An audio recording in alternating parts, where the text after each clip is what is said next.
आपको मेघालय, नागालैंड और त्रिपुरा के एग्जिट पोल के नतीजों के बारे में भी हम जानकारी देना चाहते हैं। मेघालय और नागालैंड में आज विधानसभा चुनाव के लिए वोट डाले गए, जबकि उत्तर पूर्व के ही त्रिपुरा में 16 फरवरी को मतदान संपन्न हुआ था। त्रिपुरा में विधानसभा की कुल 60 सीटों पर रिकॉर्ड 89% मतदान दर्ज किया गया था और अब इन तीनों ही राज्यों में जनता किसे कुर्सी सौंपती है, इसका ऐलान 2 मार्च को होगा। लेकिन इससे पहले हम आपको इन तीनों राज्यों से जुड़े एग्जिट पोल के नतीजे बताने जा रहे हैं। ये एग्जिट पोल जी मीडिया के लिए मैटेराइज ने किया है और इस एग्जिट पोल के अनुसार त्रिपुरा में बीजेपी गठबंधन और लेफ्ट गठबंधन के वोट शेयर में ज्यादा अंतर नहीं है। एग्जिट पोल के मुताबिक बीजेपी गठबंधन को करीब 44% वोट मिल सकते हैं, जिसमें 41% वोट शेयर अकेले बीजेपी को मिलने का अनुमान है। वहीं लेफ्ट गठबंधन को भी 44% वोट मिल सकते हैं, जिसमें लेफ्ट को 40% जबकि कांग्रेस को सिर्फ 4% वोट मिलते दिख रहे हैं। यानी वोट शेयर के लिहाज से तो त्रिपुरा में कांटे की टक्कर होती दिख रही है और ऐसे में ये जानना जरूरी है कि आखिर त्रिपुरा में इस बार किसको कितनी सीटें मिलने वाली है और कौन सरकार बनाने में कामयाब होगा।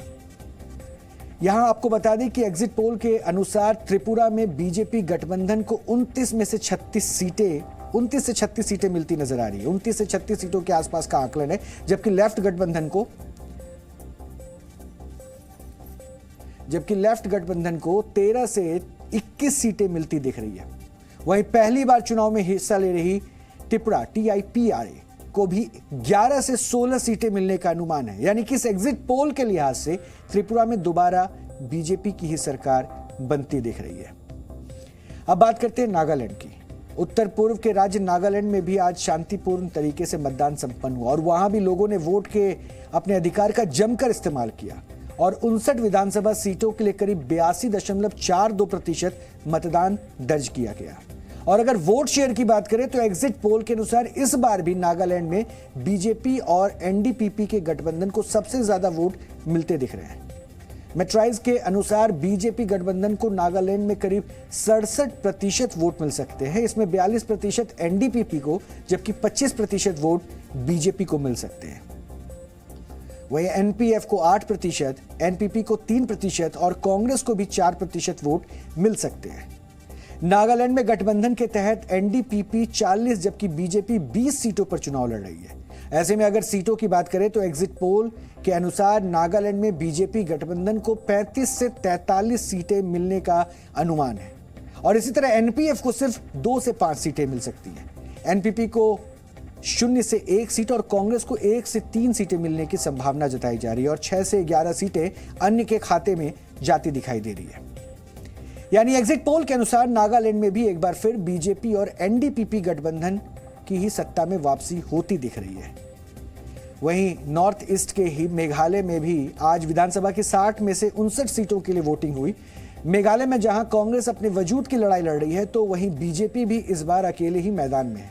दूसरी तरफ तृणमूल कांग्रेस भी विकल्प के तौर पर ताल ठोक रही है, जबकि नेशनल पीपल्स पार्टी और यूनाइटेड डेमोक्रेटिक पार्टी जैसे क्षेत्रीय दल भी सत्ता के लिए मैदान में है। मेघालय में इस बार करीब 74% वोटिंग रिकॉर्ड की गई है और मेट्राइज के एग्जिट पोल के अनुसार इस बार मेघालय में बीजेपी को करीब 18% वोट मिलता दिख रहा है, जबकि NPP को सबसे ज्यादा 27% वोट मिलते दिख रहे हैं और एग्जिट पोल के अनुसार TMC के हिस्से में 19% जबकि कांग्रेस के हिस्से में 7% वोट शेयर आ सकता है।